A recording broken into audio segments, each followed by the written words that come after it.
Okay, so Red-Black Titan, Kroxa, Titans of Death Hugger, we just got done playing Uro, is one of my favorite cards from this set, and this deck does a really good job of leveraging this rather aggressive Titan well. An ideal opener is like Kroxa on 2, into Calls the Dead on 3, into Escape Your Kroxa on 4. This deck also has Mire Triton to put extra cards in the bin, Ashiok to put extra cards in the bin. We've got Phoenix of the Ash to have another way to have consistently hit our escape cards. We're trying out a couple of Rankles today as an additional aggressive evasive threat. We've got a slew of quality interaction in Murderous Rider, Bedevil and Angrath, Rampage, and Bonecrusher Giant. And then we're also playing 4 Agonizing Remorse as discard spells. This is the closest thing to a mid-range deck that I've found playable in this current standard format. It's got a little bit of aggressive slant to it, but it's also got an incredible amount of interaction in it. I've liked the play patterns of this deck a lot. I qualified for the event later this month, so I'm looking forward to working on this one a little bit more for that. I think we've got like a week and a half, 2 weeks before that event happens. J Turbo Banana, thank you for the half of your support. I appreciate that. Welcome back. Thanks for keeping me around.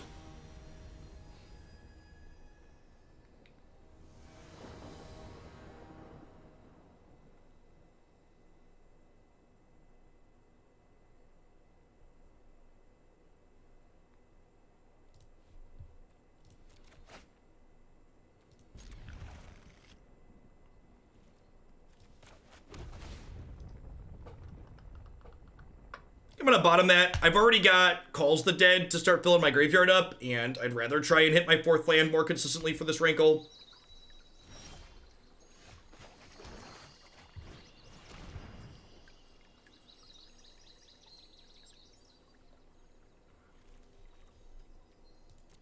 Looks like Tymaret with no second blue source. I think I'm just gonna take the Growth Spiral here. I've actually not added this list to the website. Life's been hectic. I haven't done any added new additions, just been maintaining the things that are already up there.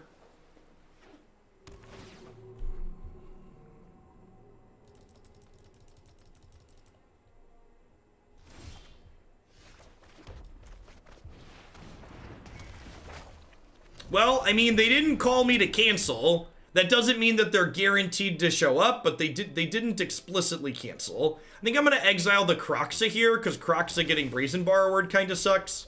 So I'd rather just escape this one next turn, because if they bounce this, I can just recast it.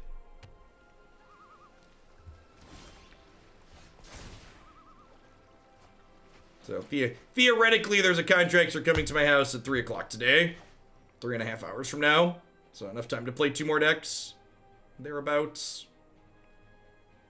Definitely doing this. The question is, am I escaping Phoenix or am I playing Rankle? I think I'm just escaping Phoenix.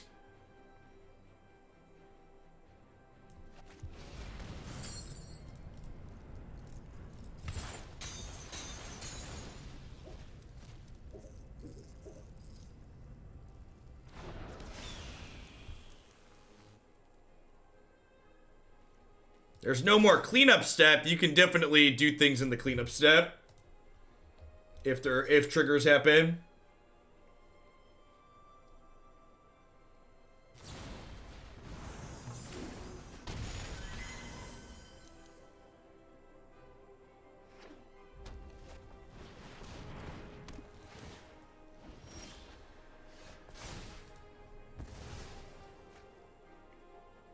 So I think the plan this turn is to shock this in to hold up Murderous Rider for the Brazen Borrower, and then also play Mire Triton. Correct, yeah, there's no priority during the cleanup step unless something puts a trigger on the stack during the cleanup step.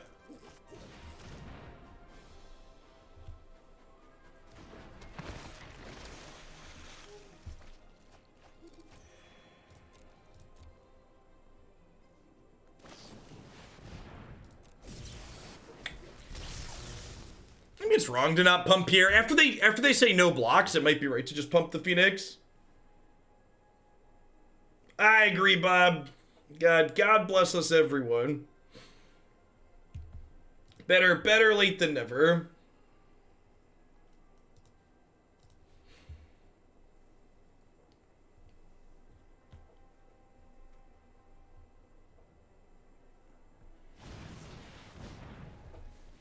Perfect. Was hoping that I'd get a chance to use my mana this turn. Them deciding to play that out to leverage the Reclamation works out perfectly for us. So I get to go ahead and spend my 3 here and not leave it unused.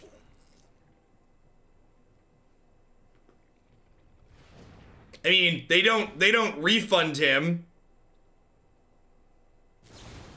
They don't refund your money when they ban your account. So like if you make another one, you risk just like losing any money you put in, I'd assume.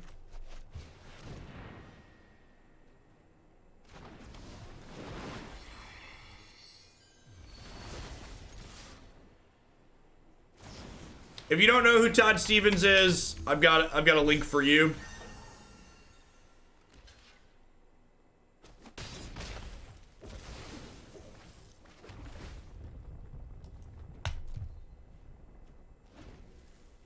Also possible that because we knew they had the Borrower there, I'm just supposed to Phoenix plus Murderous Rider.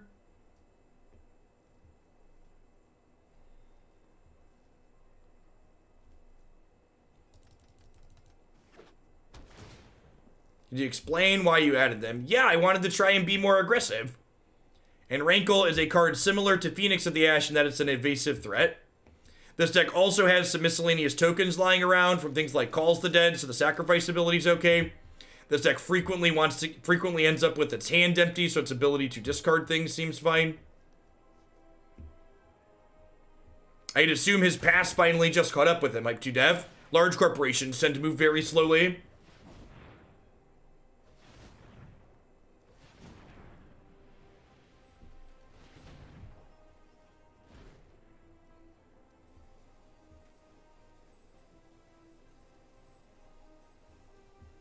Yeah, discarding cards that you don't want to keep in your hand if you'll escape, also very good. Alright, this game's pretty over at this point, right? Move on to the next one here. I have 3 Libation in the sideboard still. I do, fantastic. This is the matchup that these cards are on our board for. Trim these Bedevils, trim these Angrath Rampages. Need one more cut here. Hey, Dubbo, thanks for the 7 months, I appreciate that, welcome back. Need one more cut here. Mire Triton's not particularly useful. Seems fine.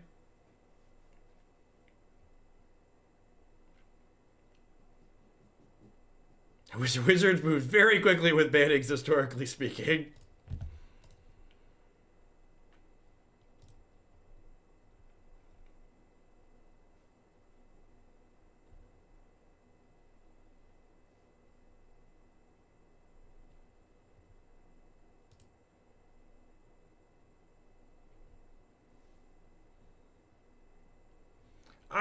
I will say this, the other thing, and I feel like I'm gonna get crucified for saying this, so maybe I shouldn't say it live on stream, but one of the worst things about Warren's campaign is there are a number of people online defending Warren's campaign and how she's run it by saying everyone who thinks Warren should have dropped is a sexist, and it's just like they can't fathom that people who are progressives got upset when Warren changed her mind on Super PAC money and Warren pivoted how her support was for Medicare for All and how she would implement it.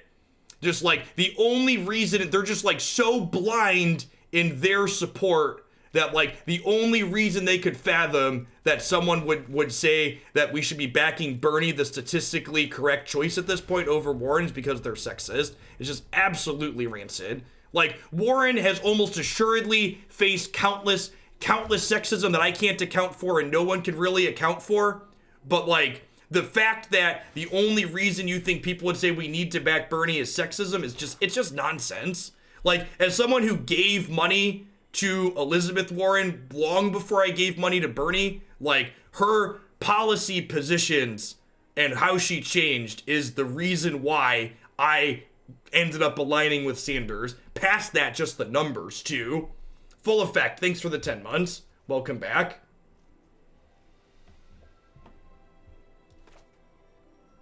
Like, I'm not saying sexism doesn't exist, but I am saying that, like, the people who are out there saying that all the folks who are saying, like, Warren's not the path forward to a progressive domination, calling those folks sexist, it's just awful.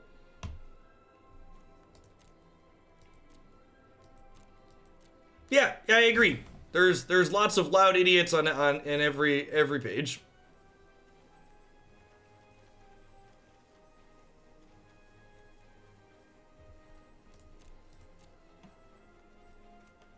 Lintix, thanks for 7 months. Welcome back. Do I take the Dragonfire or do I take the Brazen Borrower? Probably just the Dragonfire, because that exiles my Phoenix and it's most resource efficient. Take the Mythic? I don't know. Like, the Mythic, like, tempos me a little bit, but it, like, maybe because I have Kroxa, I'm supposed to take the Mythic there.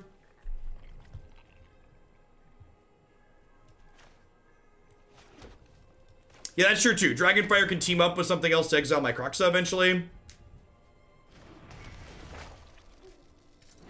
Oh, yeah, they could also just Dragonfire it in response to it sacrificing, right? That's a good line.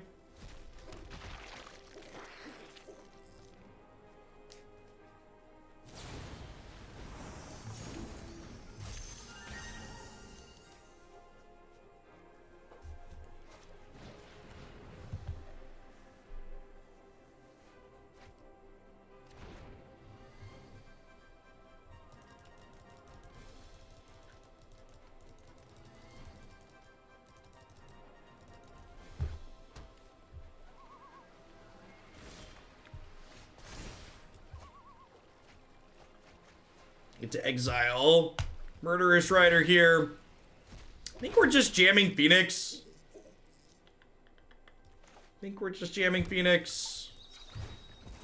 They can't flash this into trade this turn. Even if they do, I've got plenty of cards to escape it back. Grab our second red.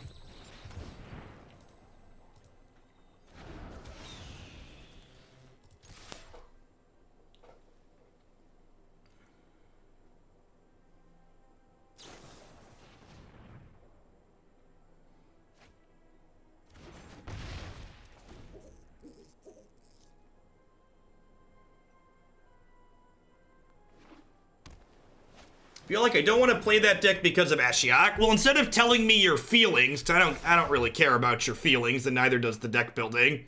Can you tell me logically why you don't think we should be playing that card?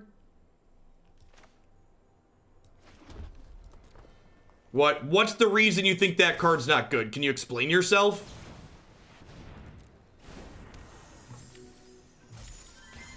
You know what? I should have waited to play my land, because when they block here, I'd rather play a tapped land, right?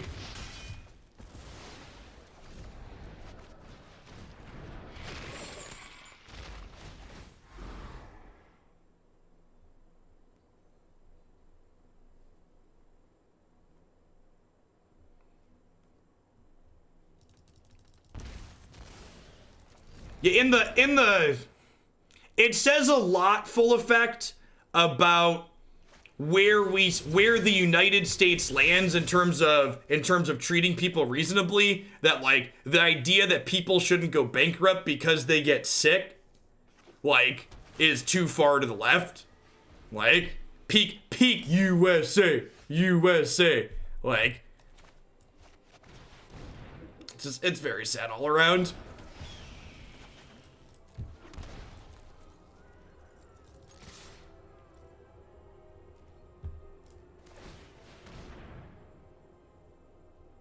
In Europe, Sanders would be a centrist, correct. The policies Sanders is proposing are simply trying to catch us up with the rest of the developed world.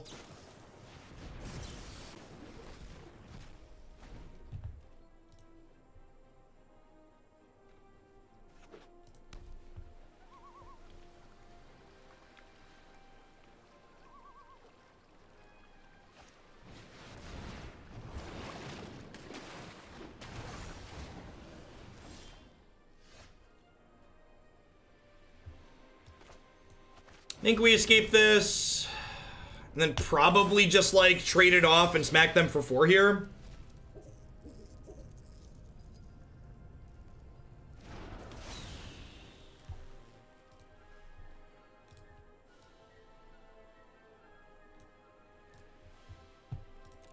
Sure, but this is an aggro deck, Demonger. It's a piece of card advantage in my aggro deck. You can board it out against other aggro decks where it's gonna get attacked down. Like, that's okay. Like, that's generally what sideboarding is for. It's where you board out cards that aren't good and replace them with cards that are good.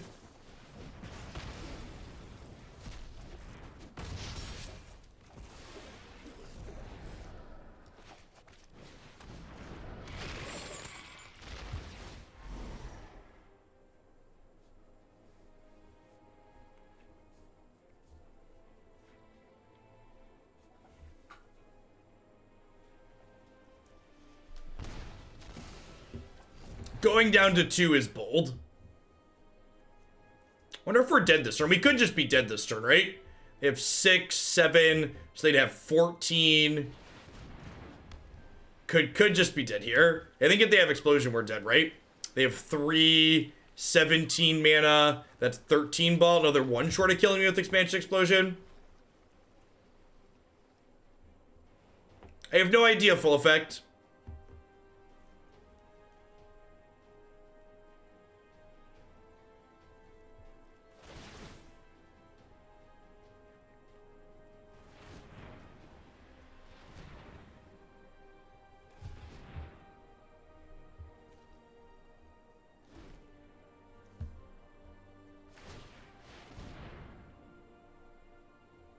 I think there's enough diversity in this format, and the aggressive matchups are good enough for this deck that you can have 2 slots that aren't good against aggro game 1. Yeah.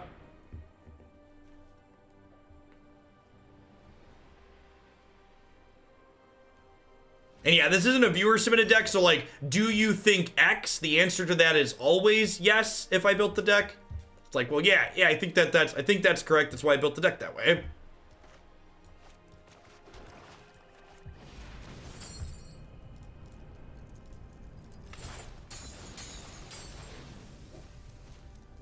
Sanders' Medicare for All plan does not allow private insurance to cover things that Medicare for All would cover. I think I'm just going to hope they have nothing and they're dead here. The longer this game goes on, the less likely we are to win.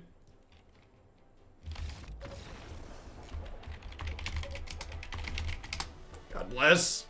Hashtag sometimes lucky. I think I'm okay with how we boarded. Let's run it back.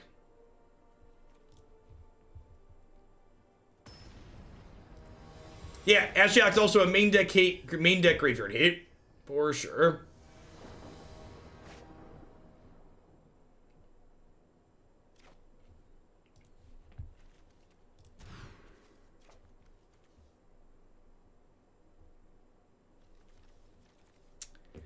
Feels bad, man. I'm gonna keep this and hope to draw a couple lands.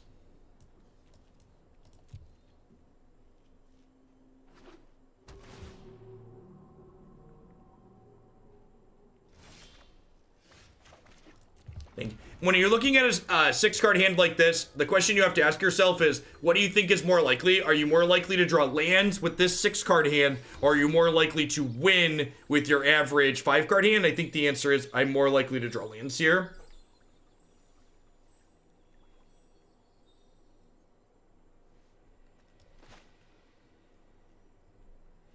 In general, I prefer if you think there's a problem with my deck, you explain why you think that's a problem, rather than just saying like Twitch chats where the streamer just sits there and people ask a card name with a question mark and the streamer just says no, or no, I don't play that, or no, we don't want that. I think those are some of the worst content out there. Always turn the stream off when that happens.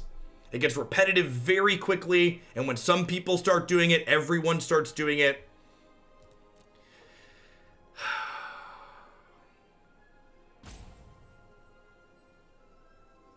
There's 25 lands in this deck.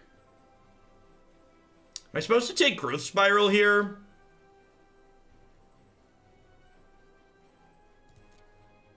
Yeah, I think it's gotta be Spiral. It could also be right to take a Reclamation, since I have Libation. So like if I take like if they draw a land here, they Uro draw another land, it could just be right to take Reclamation. Swish, swish.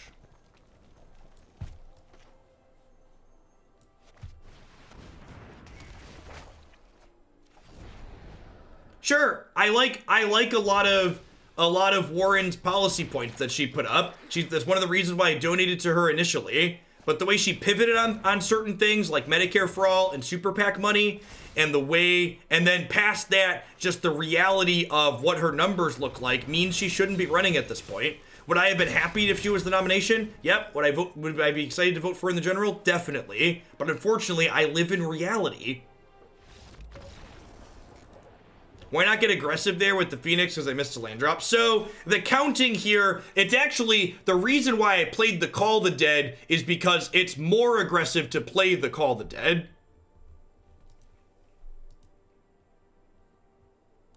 So the Call the Dead, the Phoenix does 2 damage immediately and then 2 damage the following turn. Call the Dead does 0 immediately, but then 4 the following turn when I play the Phoenix, and then it likely does 6 the turn after that after it makes the second zombie. So Phoenix has haste, so you just sit there and count, okay, if I play Phoenix this turn, how much damage am I doing over the next 3 turns? And then you go, okay, if I'm making a zombie this turn, making a zombie playing a Phoenix next turn, what's my damage over those turns? And you count it out. I think Thought Distortion is really slow. I think Thought Distortion often happens after they play their Dream Trawler. Ulthrabur, thank you for the brand new Prime support. I appreciate that. Welcome to Hooglandia. Hope you're having a good one wherever you are. Yeah, just really straightforward counting.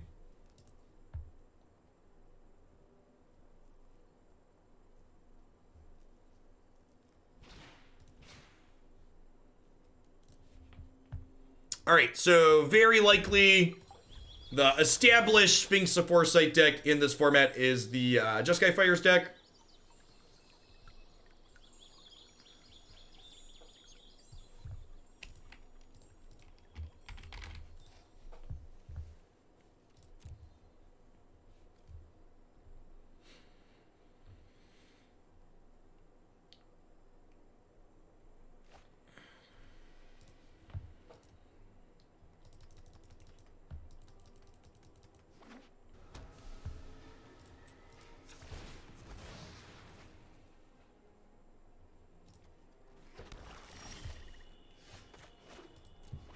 I think I lead on Mire Triton over Agonizing Remorse here. It gives them more chances to draw a meaningful card that I might actually want to take away. Yeah, I think Libation's good. It feels like it strikes a good balance of like giving these colors a way to interact with enchantments. The red-black deck we played in Pioneer this morning too also leveraged Libation to good success. Okay, I think I Remorse here because I could get Clarion next turn.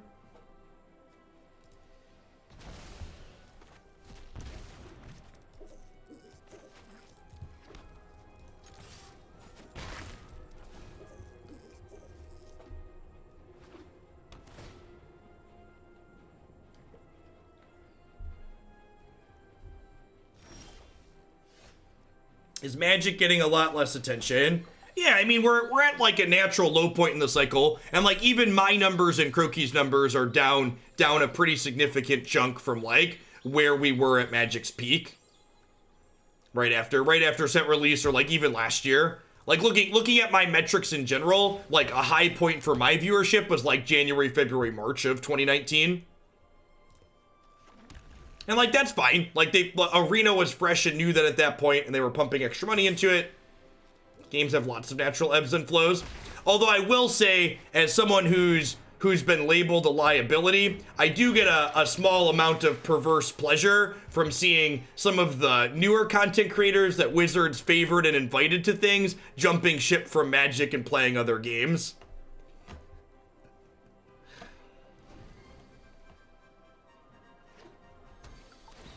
Hey, Orthobur. I appreciate the rating, and I appreciate the support. It's good to have you here in chat.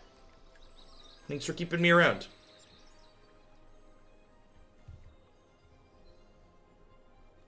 Yeah, I also think, like, Eldraine kind of burned out a number of people on things regarding Arena. It's always the top card, huh?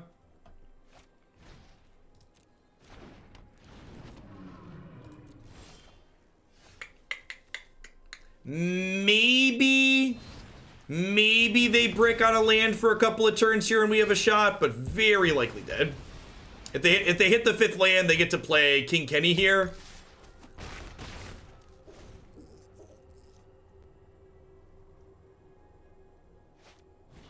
Yeah, I also don't think it's a happenstance like the high point was like January, February, March of last year, because I think at the end of 2018, Guild Standard was like an all-time high in terms of the quality of the standard formats.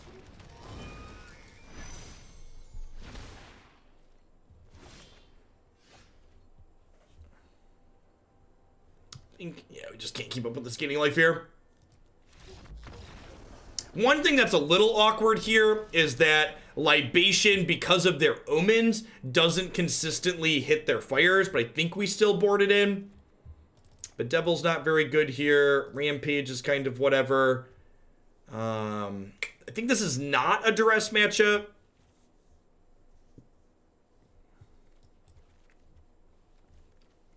Do I bring in Liliana at the top end? I think I'd rather just have Ashiok, probably. I'll put in an Eat. At Exiles Cavaliers, at least. Let's try this. Yeah, I agree. I really hope they're going to unsuspend Field of the Dead in Historic. Really, really hope we get that announcement tomorrow.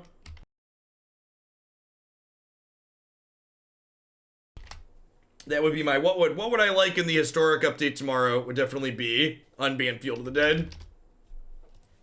And in general, I hope they unsuspend a couple of the things maybe, because I think it would be great if Historic was going to be a format that just had more changes from season to season, instead of just like the ban list being more static. Yeah, maybe Thalia plus Tithe Taker will probably be a good mashup for a start for like a Hate Bears deck. We're gaining Meddling Mage as well. There might be a human style deck leveraging like Esper humans maybe with Kitesail, Freebooter, Meddling Mage, and Thalia. Historic ranked play will return on the 12th, chat. A lot of folks have been acting like they don't expect Historic ranked play to return. They were very upfront about how Historic ranked play was going to work, chat. I think it would be fine if they left it always on, but I also don't think like it's a big deal that it's not always on. We have the constructed event. There's always a best of 3 queue.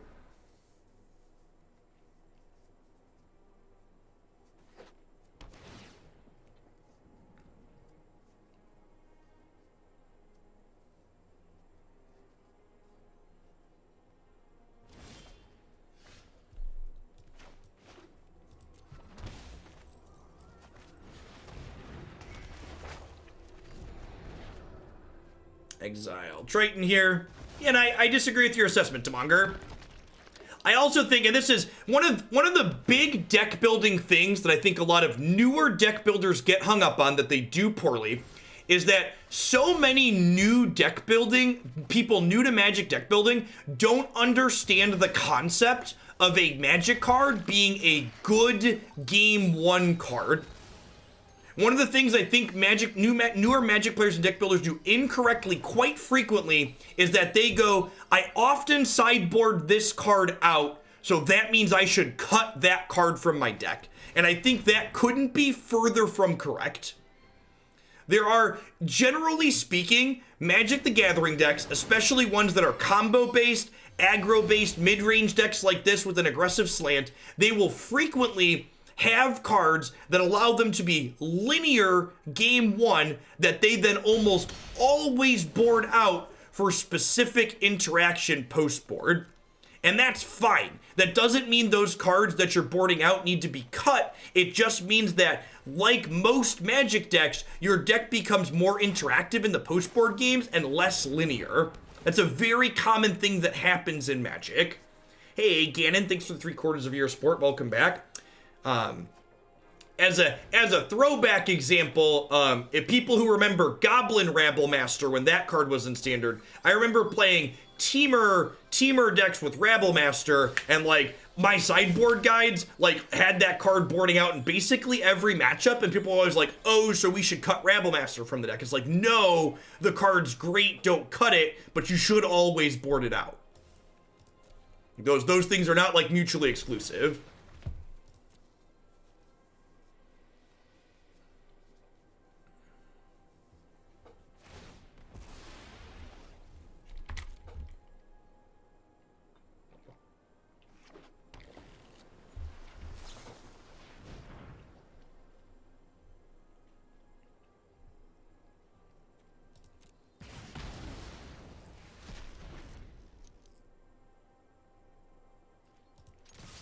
Bernie should close the gap with Biden a little bit over the course of, what's it called, filling in, Callie.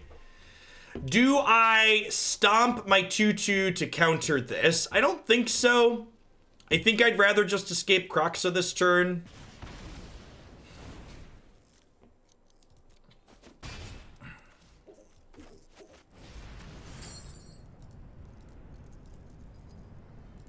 Again, you want to prioritize leaving creatures and enchantments in your bin because Calls the Dead explicitly cares about those card types. Yeah, having a flexible card that's always live game 1, and then you bring in... They boarded in Disenchant against me. That's kind of wild.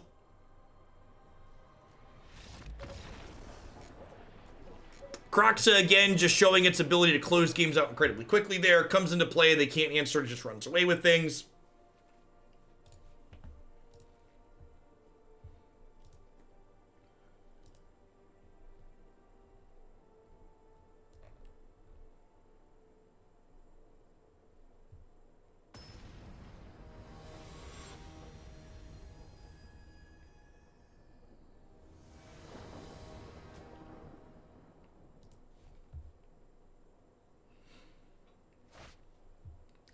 Yeah, Opt's a great example of a filler card. Opt's a card that, like, gives you more virtual copies of every card in your deck, but generally speaking, you have more good cards post-board, so you don't need the filler. I think I'm supposed to go to 5 here.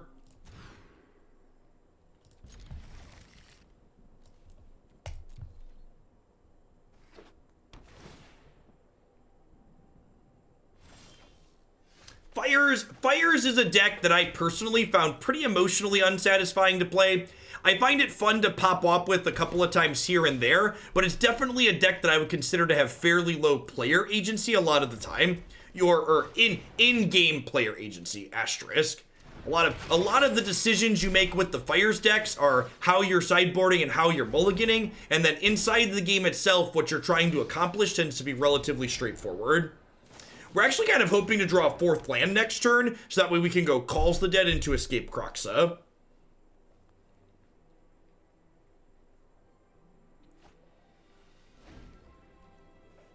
Is that Kiora sleeves? Yeah.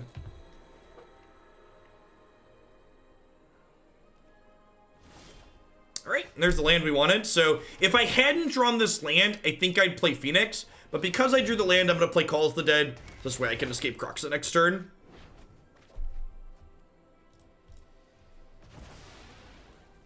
Zombie, zombie, zombie, heh, heh. Yeah, I agree, Shady. Big agree. So, if I make a zombie here, I can't Kroxa, so I'm going to decline. That's pretty frequent that you only make one zombie with this. See if they have a way to take this off the table or not.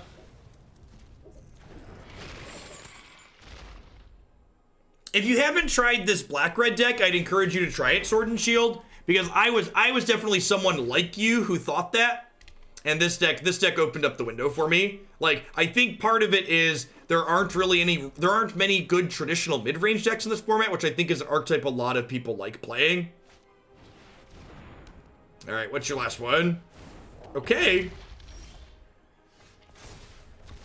So we totes just attack here, and we make them sack a creature when they double block, right? Because they planned to double block. That's why they didn't. What's it called?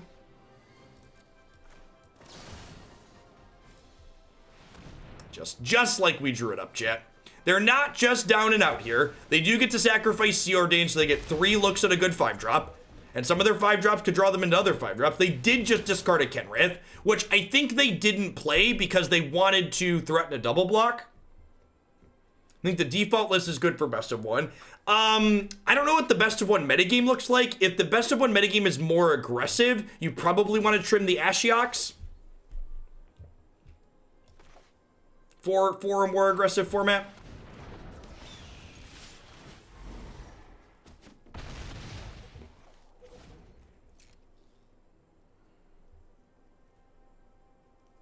The Teamer matchups felt close, in my experience playing it. Okay, so they're dead on board, right? They die to this trigger plus this 2 damage.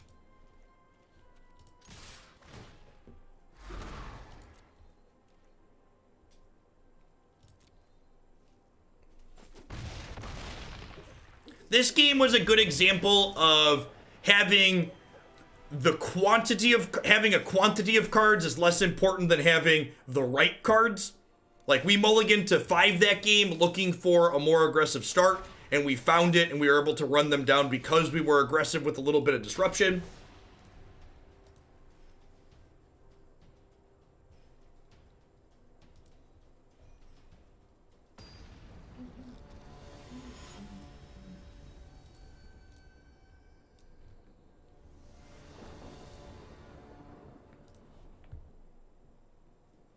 I don't think that's strictly true, Zoran. I think they took a calculated risk. I think they assumed if I didn't have removal, I wouldn't attack. I think they wanted to try and double block my Kroxa, and if they were double blocking my Kroxa, it made sense for them to not play the Kenrith, or if they thought I wouldn't take the trade there.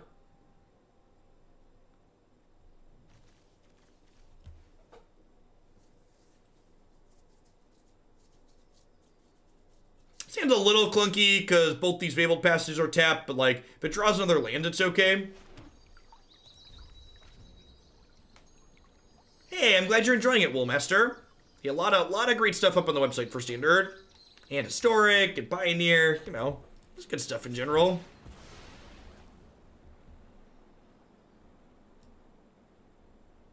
Yeah, Knight of the Ebon Legion is probably something I should test at some point. It's just kind of like a generic good card.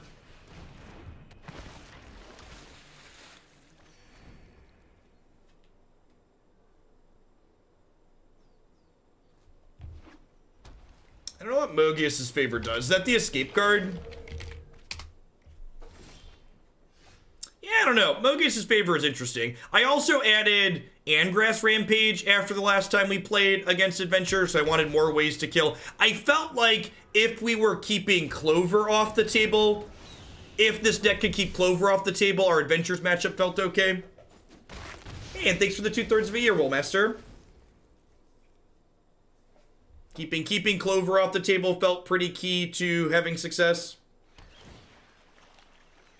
Yeah. Yeah, the instant speed and shock is also valuable too, and randomly being reached. Like, this deck is aggressive. Having things that are randomly reach is valuable.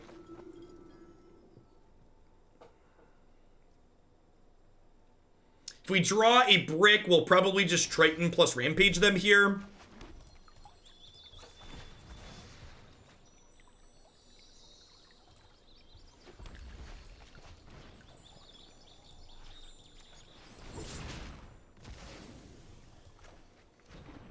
If we're fortunate, this is gonna mill a Kroxa or a Phoenix. When this card draws us escape cards, it's a lot like a 2/1 Elvish Visionary with Death Touch. It's real strong. Looks like a blue-white Thassa deck from the opponent. Gosh, we were 1 short. So this sequencing is important. I want to lead on Kroxa before I kill their Elite Guard Mage, because I want them to choose what they're discarding before they know that they're going to lose this. So knowing that they're going to lose this could impact what they choose to discard from their hand.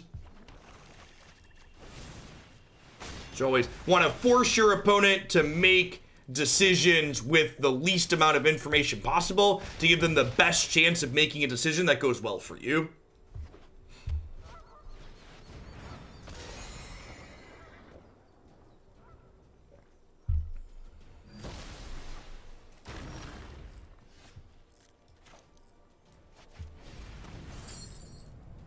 Again, prioritizing leaving enchantments and creatures in here.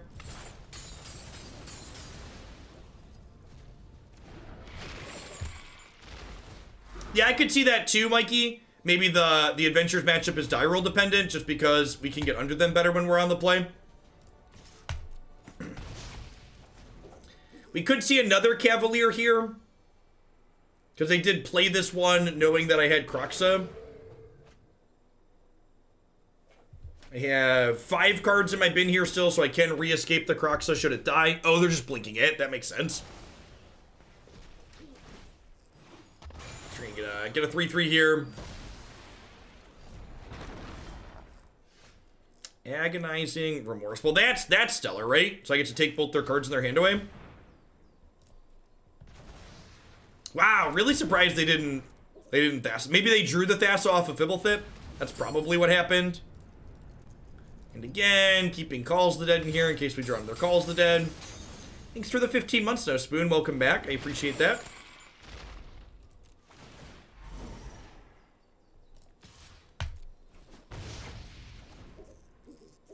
You know, I will say this, chat, as someone who enjoys mid-range decks a lot, the worst part about these decks is there's so many gameplay decisions to talk about while we play them. I really don't get a lot of time to rant while we do it, huh? It's kinda tough.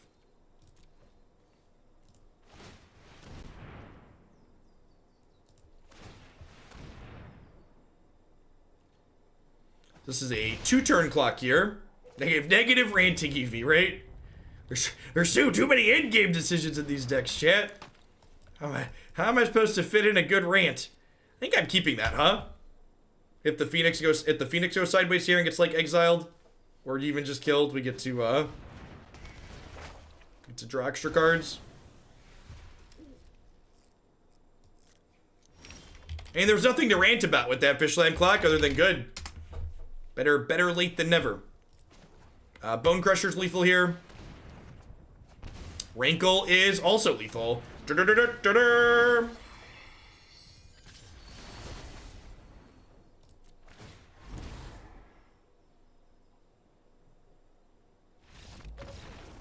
Bye, Felicia.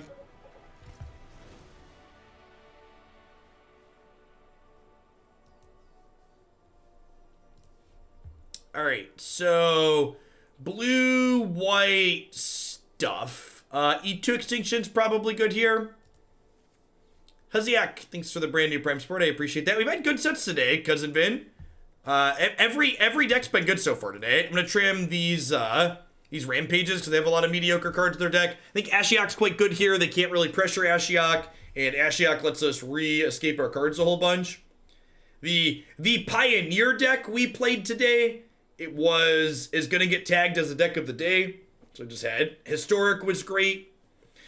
Do I want Libation for Thassa? That's a real question, I suppose. I don't know the answer to that. Maybe that makes Libation better than Ashiok. Maybe Mire Tritons isn't very good. They don't really have good things to block. Let's split these two too.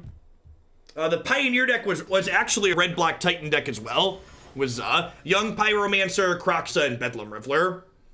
It was a sweet mid-range deck. Friend of mine's marketing company is pitching to Bethesda, and they're doing a survey about people that use Twitch. I don't suppose you could fill out. You're looking for like streamers, or you're looking for people that watch Twitch.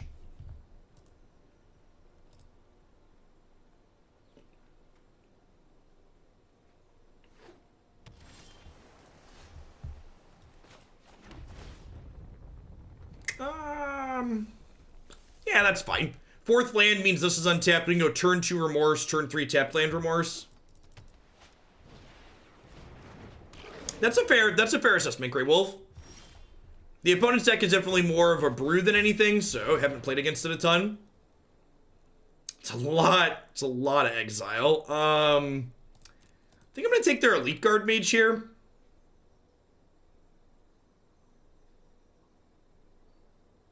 Yeah, feel free to send me a link, Goldilocks. I can try and do it later. I'm taking Declan to ninja school this evening, so I can probably fill it out while I sit there on my phone.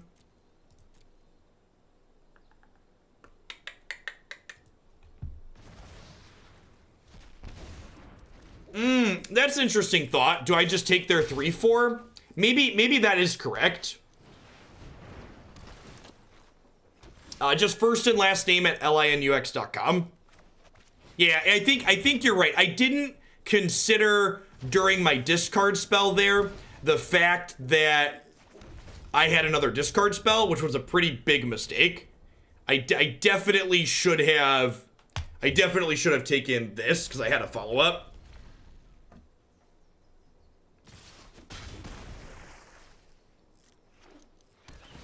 Yes, it appears that Sanders' campaign was not successful in its goal of rallying the Utes. Which is sad. You hate to see it.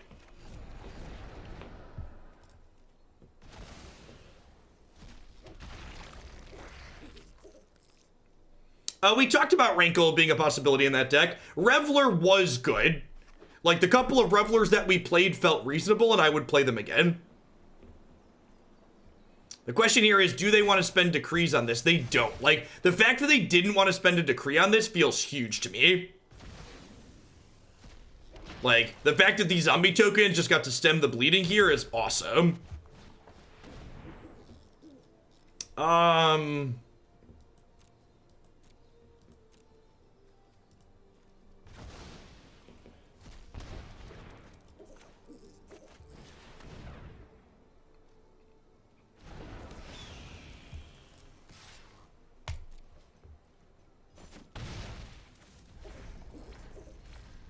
So I assume they're going to decree this Phoenix. Oh, you know what? Really subtle mistake here on my part. I should have fetched with the Fabled Passage last turn because I'm about to scry 2 with this Calls the Dead, which my Fabled Passage screws with. And I probably want to use all 6 of my mana here. So because of my land sequencing, I'm going to basically give up my scries here. Didn't matter. Didn't matter. I think I'm actually going to leave these here and just, like, Ashiok clear them. Nah, I'd rather have a better chance to Ashiok clear something meaningful.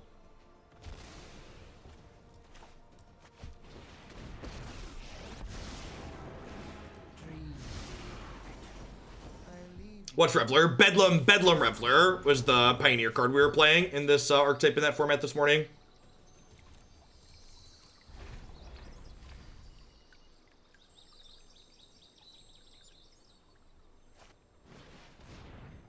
They drew a 3rd decree. Tilt.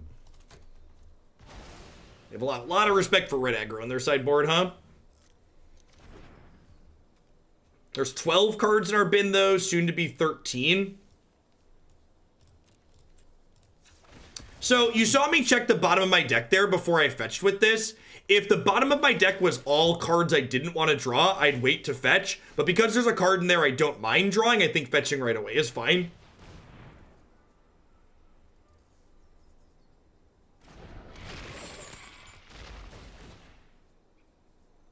Sounds good, Moldy.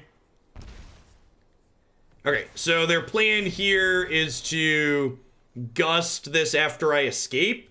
But I think I still just escape this to clear the gust out of their hand, so I can escape another one next turn, no problem.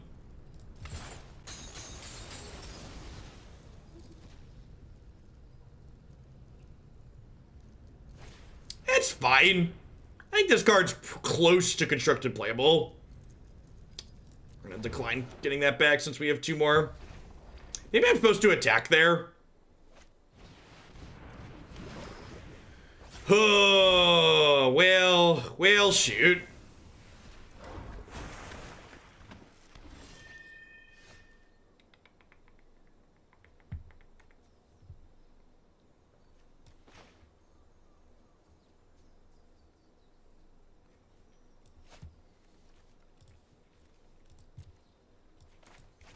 I think I need to kill their thing that makes 3/2s here.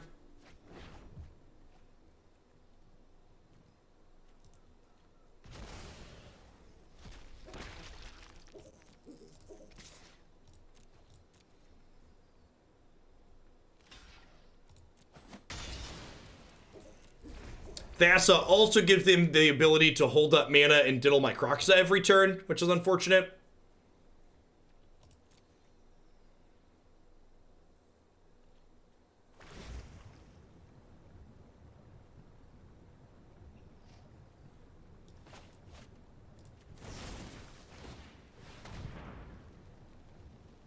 So this puts my Murderous Rider in the bin, but it takes that off the table, which is nice.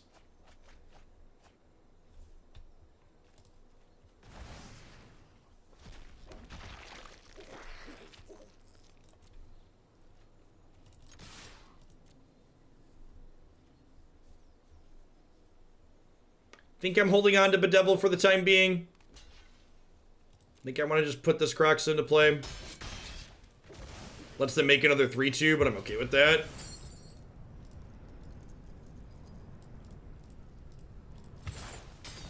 Seven cards left in my bin after this escape. 28 cards in my deck. Hey, what's going on, Jet? Good to see you around. Hope your February or March. Gosh, what month is it? Is going swell. They kept a land in hand. Weird. I wonder if they just don't have cards that cost more mana in their deck. It's very possible.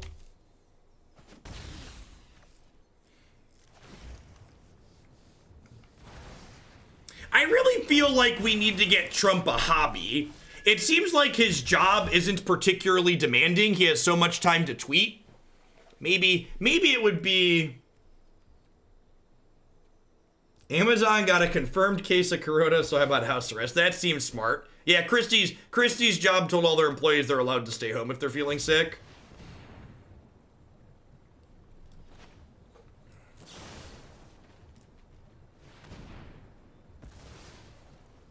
I thought it was golf. Well, he needs to golf more then. Stay off Twitter.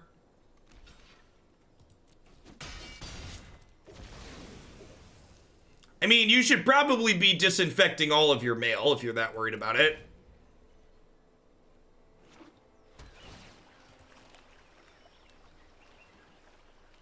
Trump got a hobby. It's being president. Golfing is his job. Fair. All right, so if their hands a land, they're dead.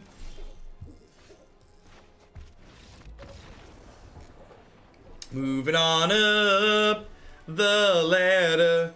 Do do do do do do do do do do.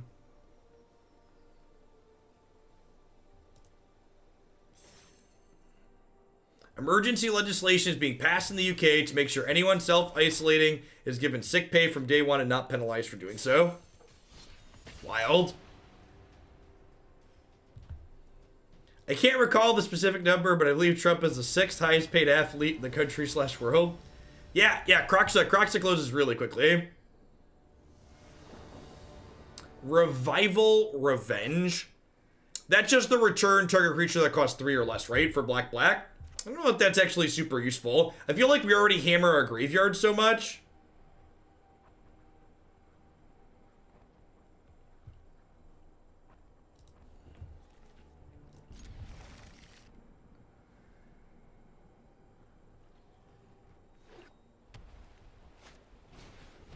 Yeah, we played, speaking of Claim to Fame, we played Claim to Fame in the build we played this morning in Pioneer, and it was super reasonable.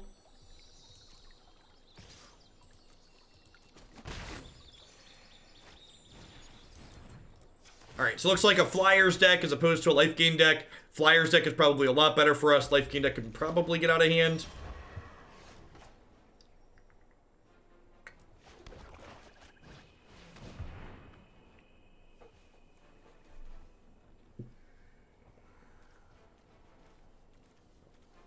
I have a Bedevil for this. Them countering removal spell, making their things bigger. Sounds scary.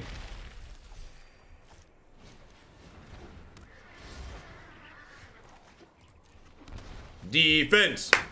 Defense. Sky Pigeon, I choose you.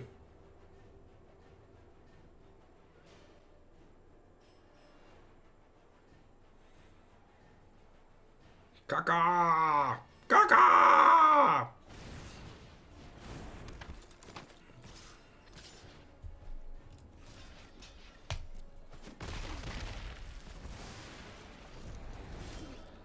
Yeah, I don't know if these matchups are hard though, Grey Wolf. So like I agree with you that like Flame Sweep sounds great against my opponent's deck full of creatures that they've played that only die to Flame Sweep, but like again, this is the problem, this is my solution. I don't really know that this is a problem that I'm, like, worried about solving. What do I want to do here? I feel like I want to use all my mana. I don't feel like I want to Bedevil anything that they currently have in play, though. I think I'm just going to Calls the Dead. Because while this doesn't help me draw lands, it does eventually scry. Hey, look at that, chat. We milled 3 non-lands. Swish. Magic's such a skill game. You know, I don't know. Like, I feel like Redcap Melee is probably... Redcap Melee and Disfigure, Redcap Melee and Shock are the cards I'd rather have for the red matchup. Obviously, those cards aren't good here, but, like, this matchup that we're currently playing, like, isn't something we're super worried about specifically.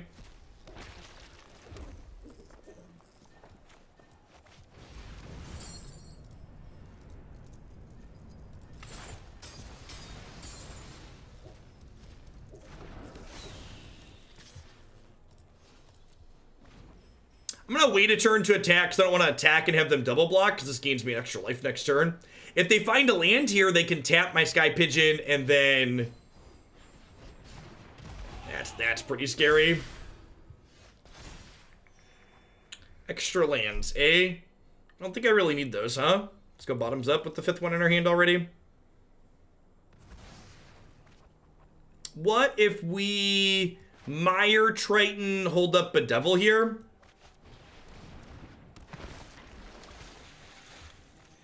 I think is a reasonable plan.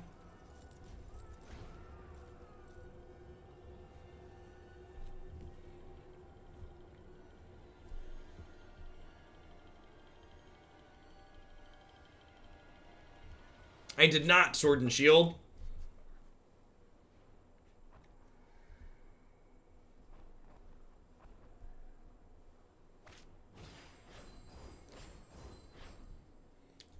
It is rather impressive that, like, they're playing a game of Magic with one land in play, right? Day 9 was playing with the Kroxa deck again yesterday on stream, so I assume his YouTube VOD went okay.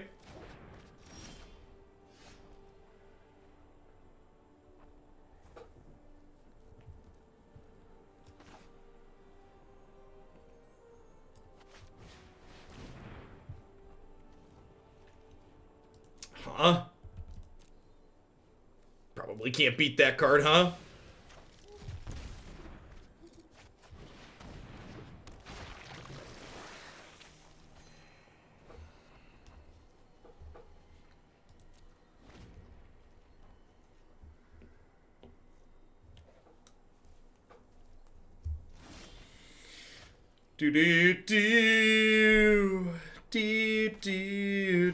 Again, want them to make a decision about what they're discarding here before they know I'm about to play an Agonizing Remorse and force them to discard another card.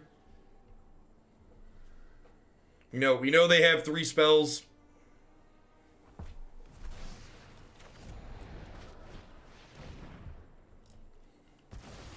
Ah, the illusion of choice.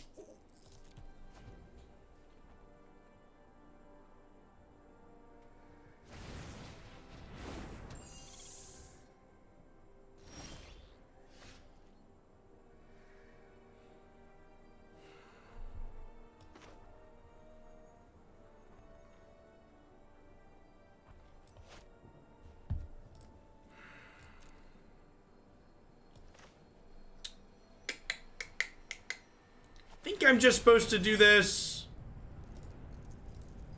I would accept an argument for getting Kroxa going ASAP, but like getting the Kroxa down would mean that if they hit a land, they don't get to raise the alarm.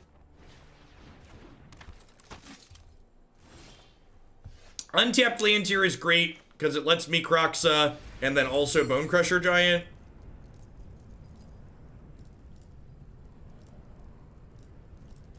Meta Magic Missile, thank you for the 13 months. OMG King Koopa, thanks for the 3rd of a year. Happy Wednesday, folks. I think I need to kill the Law Rune Enforcer, right? Because it taps my things for relatively cheap.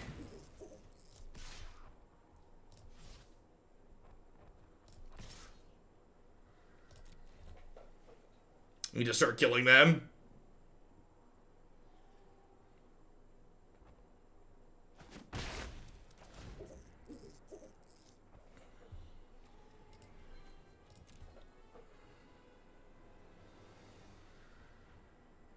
One land to rule them all. Alright, it took an entire army, but we finally defeated the player stuck on one land. Shock sounds absurd. Bedevil sounds fine. Duress is bad. Ashiok comes out in the aggressive matchups. Embercleave comes out in the aggressive matchups. Rankle's probably a trim here. Actually, Agonizing Remorse isn't very good. I want more cards that play to the board. Maybe leave a couple Remorse in. I guess I don't have a ton of. Leave the Embercleave in.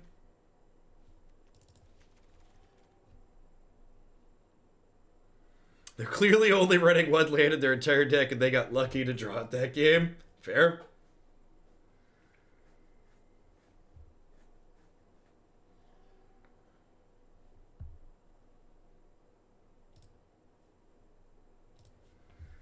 I think I'm going to go ahead and submit that.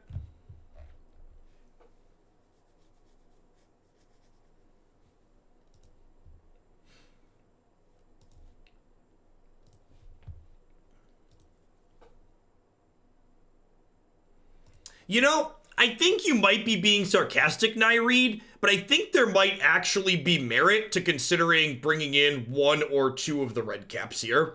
Like, obviously, it would be trading 2 for 1, but the tempo we would stand to gain back from having more efficient 1-mana removal is potentially reasonable, especially when it's like a 1-mana spell that trades with Loxodon.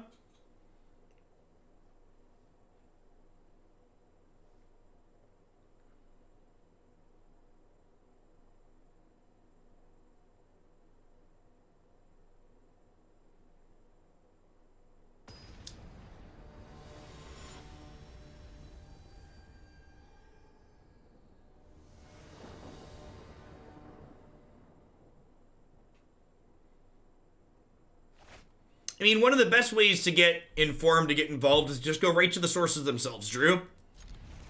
Take a couple of the politicians that you've heard about, ones that are specific to elections that you're going to be voting in, and go to their campaign websites.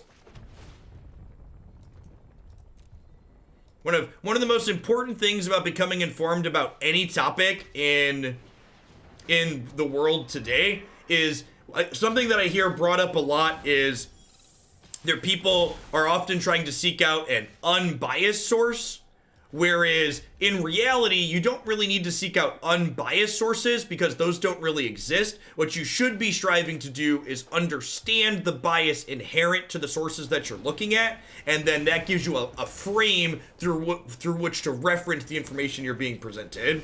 So this hand, I was on the draw, I had the Scry land, but more specifically, I had double shock.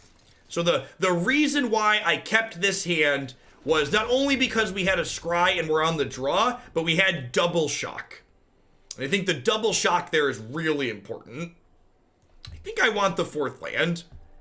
I think that's good. Let's just escape Kroxas. I'm just gonna go ahead and keep stomping. I'm killing these things proactively because this way if my opponent has a Loxodon, they can't go draw land, play Loxodon. I'm just assuming Biden's website is simply a picture of him with Obama.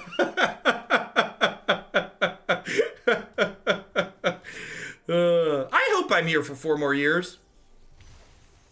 We'll see. I'll be here as long as y'all will have me, okay? Listen, I'm not about to spend like $15,000 on a streaming room because I plan to quit anytime soon, okay? I plan to be here, hopefully.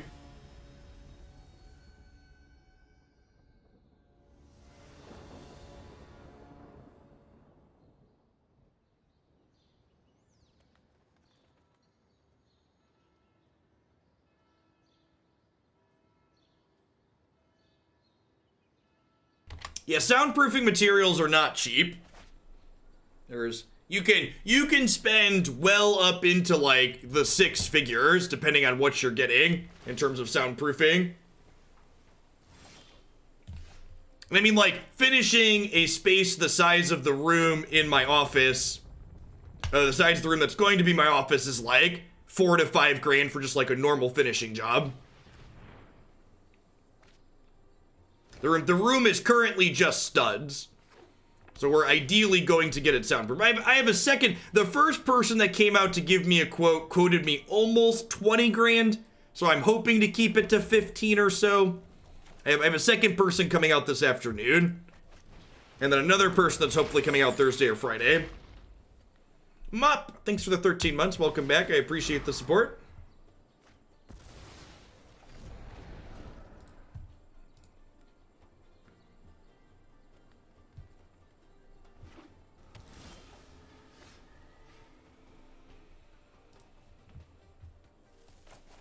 All right, so probably Reclamation. And I think even though it's not resource efficient, I'm supposed to Remorse here now.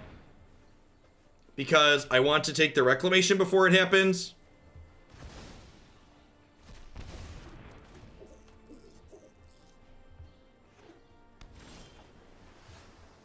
Yeah, and like even soundproofing is technically like incorrect nomenclature. Like the room's not going to be soundproof. It's going to be sound dampened is the correct terminology. This is the correct play as opposed to Phoenix. They do just have a Scorching Dragonfire here.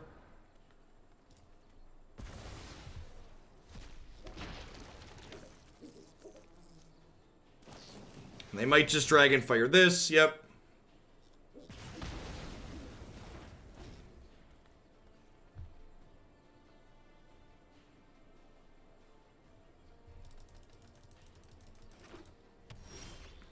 They are a red source away from dropping this, which is pretty terrifying.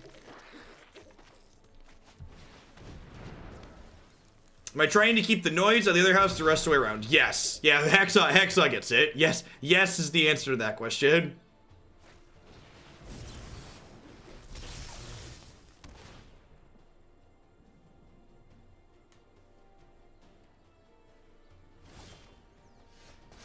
That's super unfortunate. I think we're probably dead to this. I guess Kroxa might be our saving grace here. They play Niv next turn, Kroxa might be able to kill them through it. Yeah, cleave plus what's it called? Could be good enough here.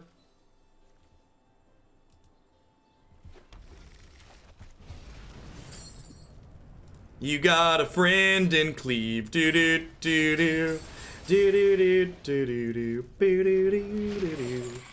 This is, I think it might be wrong to not have two cleaves in here, because cleave does just like, cleave's like, think of cleave as your get out of jail free card. It's like, okay, I'm super behind, I don't have answers to draw to this thing, I'm gonna punk them out. They discarded Brazen Borrower, so hopefully that implies they're about to just jam Niv Mizzet and then die to this cleave.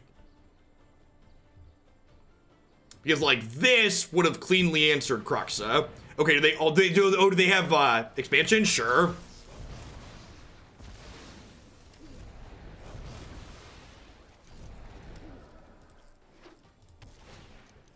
Wait, did they just against my Kroxa? Oh, friendo. Oh, friendo. Actually, and I even just get to do this, right? We just Rankle hit them, make them discard. Would I rather Rankle hit them, make them discard, or Kroxa? They scryed top. Okay, so they scryed top and they have this. I'm gonna do this, take their Niv, and then Ashiok them. This clears their scry and it exiles their insight. And like this gets to mill me next turn anyways, right? So I still get to get Kroxa next turn. Just pretty clean, just like finish them. Animation. They could rip another expansion explosion here, or like another Niv. If they hit a payoff here, they could be okay. He said before his opponent drew a brick. Yeah, our opponent made a small misstep there by playing the land out, and we just promptly buried them for it. I think there's a chance we win even if they keep the land. Like I think our hand was good enough and aggressive enough that that was going to be a possibility, but the fact that they made that misstep just gave us room to thoroughly bury them. Again, from a Mire Triton seems fine. But I made the small mistake of sleeving up Tymaret. Yeah, perhaps. Mayhaps.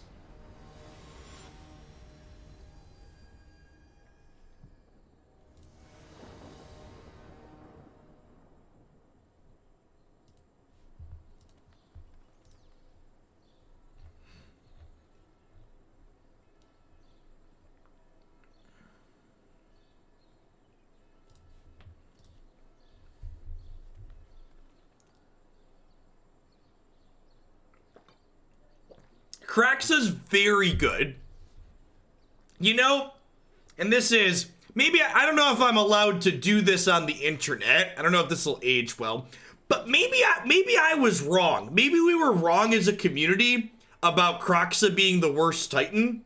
Is it possible that we've been hurt by too many blue-green cards in recent memory? And like, you know, I was definitely one of the people that was talking about, like, well, why does Uro always do more?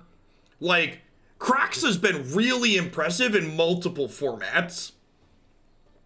And there's also merit to, like, talking about the tools surrounding Kroxa, too. Like, Calls the Dead being paired with it, for example, is super strong. I think there might be a chance that, like, once it's fully explored, like, there haven't been a ton of people working on Kroxa decks, I feel like. Hey, Hickahuck, thank you for the 23 months. I appreciate it. And thanks for letting me know you like what I do. Remember, if you're a sub, by the way, there are currently almost 2,500 subs on this channel, and only 629 of them are filled out the sub survey. So if you want to make your voice heard here in Hoaglandia, take the time to do that. The link is in the subscribers Discord and the announcements channel. Things from the sub survey, for example, are why I'm going to start doing historic every day. Feedback on historic from the sub survey was very good. Lots of people interested in that format according to my data there. And then I think actually once the new historic cards drop on March 12th, I think we're going to do 2 historic decks a day for at least a week or 2 and see how that goes. There'll be more to explore. And hopefully, fingers crossed, we're going to get to play a bunch of Yarok Field.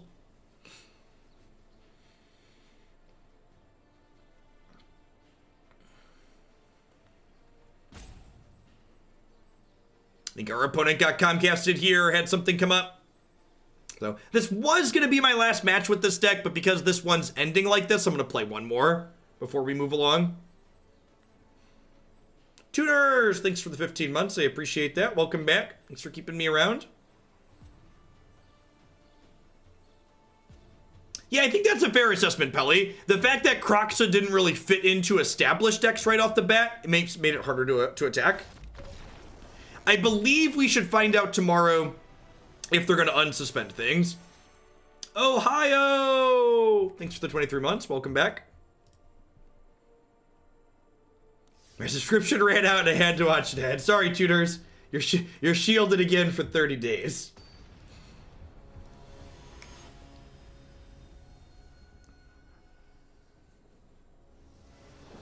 Yeah, tomorrow's the March State of the Game update, which is supposed to have more info on things historic related. Hey, Peel, thanks for the 13 months. Easy mulligan, he says for the second time. And yeah, this hand's great, right? We'll go bottom, hope to draw a black source. I have a Scryland here. Oko getting let out of jail tomorrow would put a wet rag on the whole thing. I don't know that I strictly agree with that. In my opinion, Oko was not given enough time to breathe in any formats without Once Upon a Time and Veil of Summer. I think there is a chance that Oko is still too good even with those cards banned, but I also think that it's worth exploring the possibility that it's not. Like, is Oko definitely a generically good card? Almost assuredly, it's a generically good card. But I think Oko is also the type of card that can prop up mid-range strategies in formats where mid-range strategies tend to struggle.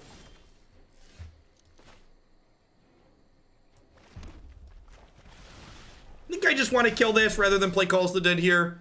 A lot of respect for Priests of the Forgotten Gods. I've killed way too many people with that card who didn't take it off the table. I agree, and I actually think that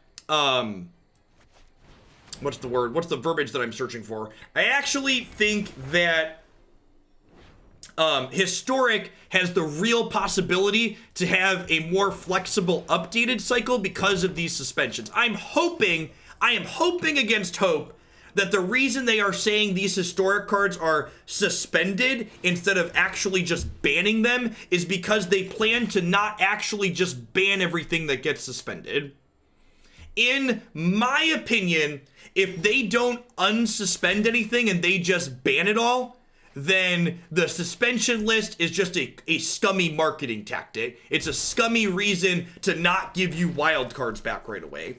And I'm hoping that that is not their intention. I'm hoping that the reason they are calling it a suspension list is because they want it to be functionally different than how they handle cards that are banned in other formats. That's the good faith hope that I have.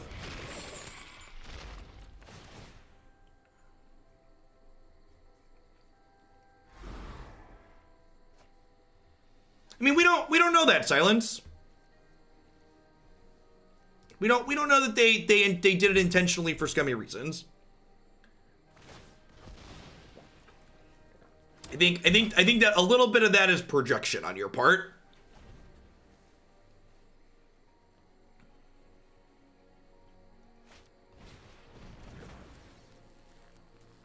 Oh no!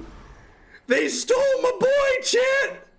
They stole my boy! Oh no! I loved you, Kroxa! I loved you so much! Not my firstborn Titan! Oh no! Everything went so horribly wrong, chat. We're gonna look back on this moment someday. And it's gonna be like this. This moment in time is where it all went so horribly wrong. He's a big boy, but he's easy to steal. Is Claim the Firstborn normally first decked? Yeah, it's not our main deck. It's not. There's a lot of variation in these in the opponent's archetype, and claim the Firstborn is definitely in the normal rotation of variations. I think you see there occasionally.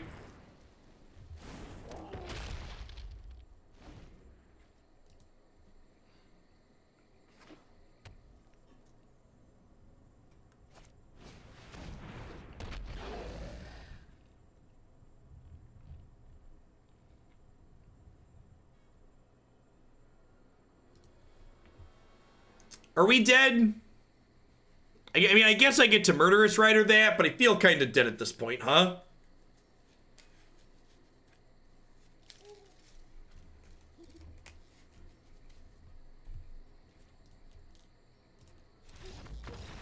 All right, so yeah, so I don't think it's crazy to cut Kroxa in this matchup. I feel like that's probably the case, because I want to cut Kroxa here. I think I want to just pull up.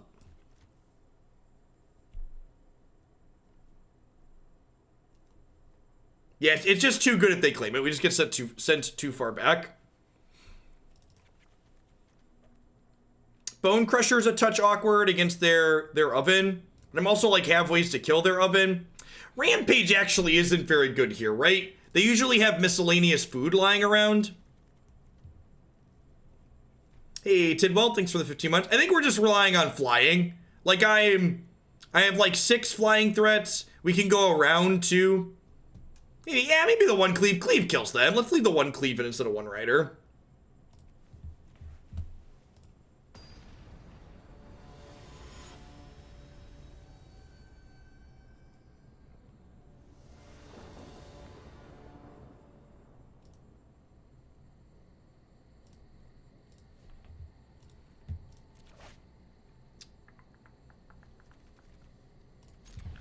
Sure.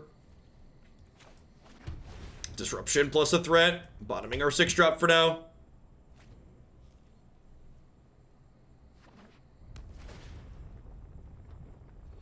The odds of you exiling a cat with Agonizing Remorse are like pretty astronomically low, he says before he exiles a cat with Agonizing Remorse.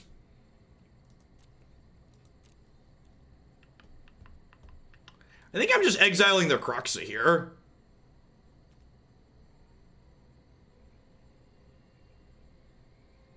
I think I'm just exiling their Kroxa here.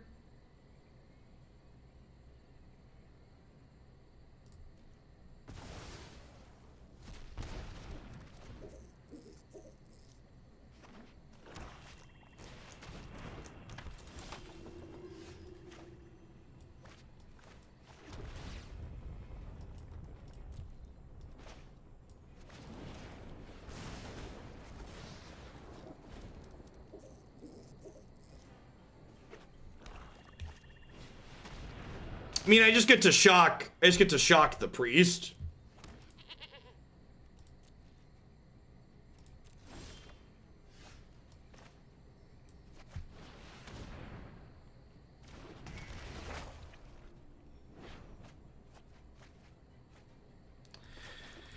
Well, that's unfortunate.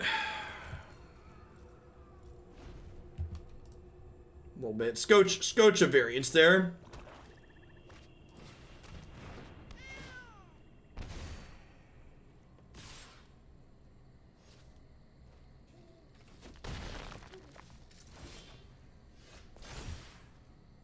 Right on time, Sky Pigeon. So you'll see, for those of you taking notes at home, we very skillfully put our creature in between 6 non-creatures. 3 non-creatures, creature, 3 non-creatures.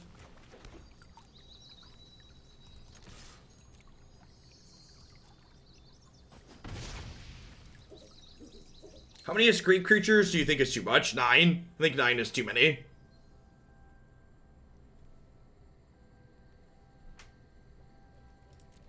Yeah, I think I would have exiled the bird there.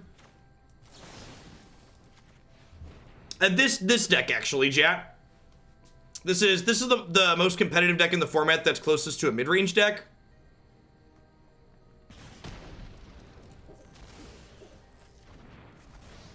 Actually, I'm supposed to sacrifice the mountain, right? Because the Fabled Passage would give me an extra card in the bin.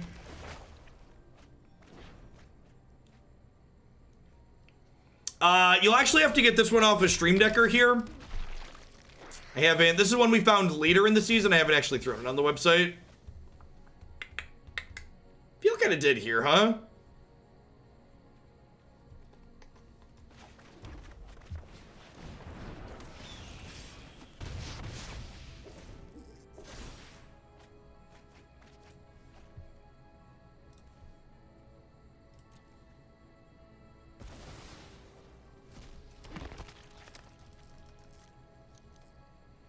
It ended up just being a 3-mana mill 6 enchantment. Not quite why we were playing it. Yeah, with these claims, I'm gonna go ahead and call it. Yeah, the matchup felt tough. I don't know. I don't feel like red-black sack is a matchup that I would change my deck over. I think Temur Adventures is solidly a ramp deck. I guess it only has 4 ramp spells in it. It feels rampy to me. The way it goes up over the top of mid-range and control decks feels very ramp adjacent.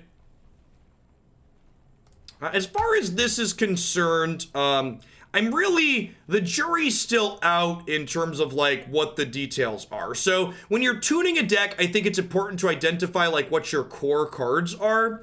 And I feel like as far as this deck is concerned, I feel like these 16 cards are like my core. And I think you may maybe extend that to include Agonizing Remorse, but I do think there's like meta games where this card could belong in the sideboard, so I don't know that I'd strictly include that, but like these are like the untouchables. These are like, no matter what you're doing with the rest of this, these are 16 spells you want to play. I think 25 lands is the floor in this deck. I think if you felt like there's too many lands, I would add a castle before I cut a land. As far as the rest of it is concerned, I think going down to just 1 cleave is probably wrong. I think this card steals a lot of games for us. I'm still not quite sure how I feel about Rankle. Feel like I want some more games in with that. It felt promising today, though. And I feel like Knight of the Ebon Legion is probably a card that merits testing in this deck. This is arguably one of the top 1-drops ever printed in all of Magic, I think, in terms of creatures. Just very, very good. It's something that scales up as we hit land drops, and it's just something that's incredibly resource efficient against aggressive decks, while also presenting a fine clock against control. This card, what's going on, Blep? This card is also good with Embercleave, so like you put Cleave on it, and then you make it bigger and give it Death Touch. Yeah, so this is 65 cards. I feel like you could shuffle some of the spells around and figure things out. So we're probably going to be playing more of this between now and the Arena qualifier event. I'm going to play in that because it has real prizes if we get really lucky and spike the 10-0 to qualify for an invitational. At any rate, that's going to wrap up with this deck for today. Always like to keep some variety and things moving along. We are going to play some Esper Control to wrap things up next. I'm going to hit a quick ad roll while I get the client restarted and everything flipped over. We'll be back in just a few minutes. Thanks for hanging out today, folks. Hey, Lab Rat. Thanks for the 11 months. Welcome back. I appreciate that.